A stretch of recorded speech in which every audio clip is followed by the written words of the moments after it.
பிரியமானவர்களே, அன்பர் இயேசுவின் நாமத்தில் வாழ்த்துக்கள். விடுதலை வேணும் அப்படின்னு சொல்லி அவளோடு இருக்கிறீங்கல்ல, நிச்சயமாகவே நம்மை விடுதலையாக்க அவர் உண்மை உள்ளவராய் இருக்கிறார். விடுதலைக்கு பிறகு ஒரு மனிதனுடைய வாழ்க்கையில என்ன நடக்கும் அப்படின்னு சொல்லி நம்ம பார்க்க போறோம். சகரியா 2 அதிகாரம் 7-8 முன்பகுதி. பாபிலோன் குமாரத்தினிடத்தில் குடியிருக்கிற சியோனே, உன்னை விடுவித்துக் கொள், பிற்பாடு மகிமை உண்டாகும் என்று சேனைகளின் கர்த்தர் சொல்லுகிறார். பாபிலோன் யாரு? சியோன் யாரு? பாபிலோன் இடத்துல சியோன் சிறைப்பட்டிருந்தது.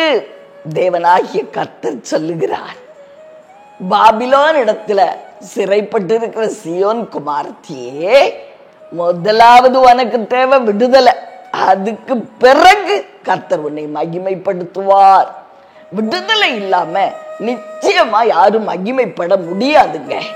சில பிள்ளைகள் கேட்பாங்க, எனக்கு வேலையே கிடைக்க மாட்டேங்குதுமா, திருமணமாக மாட்டேங்குதுமா, எப்பவும் தடை, என் காரியத்துல வெற்றி இல்லை.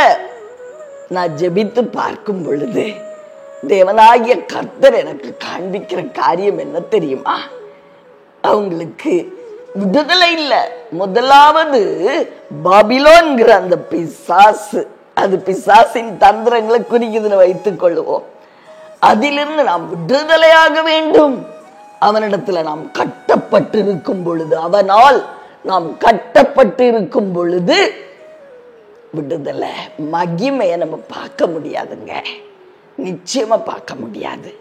ஒரு விஷயம், ஒரு அன்பு மகன் என்னிடத்துல ஜெபிக்கும்படி வந்தான்.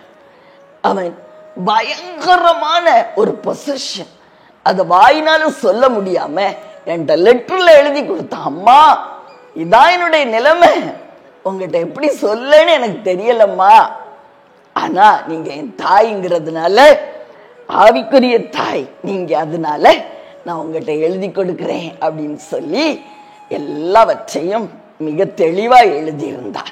அதை வாசிச்சுட்டு 3 நாள் என்னால் சாப்பிடவே முடியலங்க.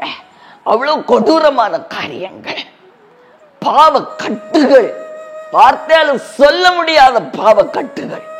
பிரியமானவர்களே, இந்த கொடுமையான பாண்டேஜ் அவன் மேல விழுந்து கிடக்கும் பொழுது, கண்ணிகள் அவன் மேல விழுந்து கிடக்கும் பொழுது அவனுக்கு எப்படி விடுதலை கிடைக்கும்? மகிமை கிடைக்கும்.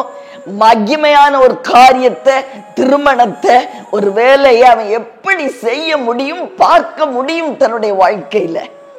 பிரியமானவர்களே, முதலாவது தேவை விடுதலை. பாபிலோனிடத்துல இருந்து சியோனுக்கு விடுதலை வேண்டும். அந்த அன்பு மகனுக்கு தேவன் அதை செய்தார். ஒரு மகா பெரிய விடுதலையை கொடுத்தார். பிரியமானவர்களே, இன்னைக்கு திருமணமாகி குழந்தைகளோடு வாழ்ந்து கொண்டு இருக்கிறார். நிச்சயமாய் உங்களுடைய வாழ்க்கையிலையும் ஏன் எனக்கு வெற்றி இல்லை, என்னை தடுக்கிறது என்ன காரியம் என்கிட்ட நிறைய பேர் அதான் கேட்கிறீங்க. அம்மா, எதுனாலமா?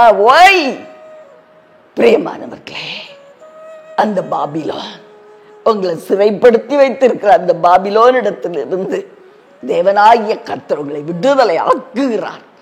அதுக்கு பிறகு உங்களை மகிமைப்படுத்துவார். அதுக்கு பிறகுதான் உங்களுடைய வாழ்க்கையில மகிமையான திருமணம், ஒரு நல்ல வேலை, குழந்தை பாக்கியம், இதெல்லாம் நீங்க பெற்றுக்கொள்ள முடியும்.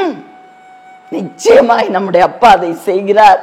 பிரியமானவர்களே, ஆதலால் நாம் அதை அவருடைய கரத்தில் இருந்து பெற்றுக்கொள்ளும்படி அவருடைய திருமுகத்தை நோக்கி பார்ப்போமா?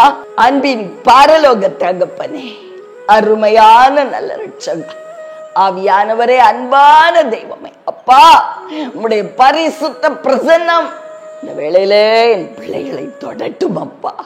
யார் யாரெல்லாம் ஐயோ எனக்கு ஒரு விடுதலை வேண்டும், இந்த பொல்லாத பிசாசின் கையிலிருந்து விடுதலை வேண்டும், என்னுடைய வாழ்க்கையில மகிமையான ஒரு காரியத்தை நான் பார்க்கணும்னு சொல்லி ஏக்கத்தோடு இந்த நிகழ்ச்சியை பார்க்கிறாங்களோ அப்பா, தயவாய் இறங்கி உம்முடைய காயம் பொருந்திய கரங்களால் என் பிள்ளைகளை தொடும். நாதா, தொடும், தொடுங்கப்பா, தொட்டுங்கப்பா அப்பா.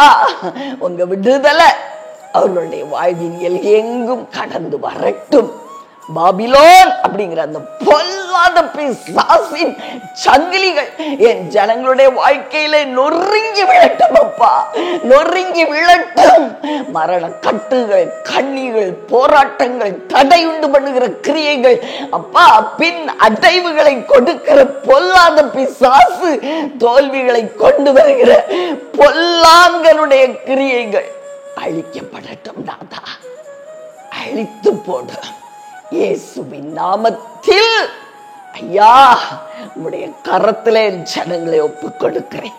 தயவா இறங்கும், இறங்கும், இறங்கும் நாதா, இயேசுவின் நாமத்திலே பிதாவே, ஆமென்.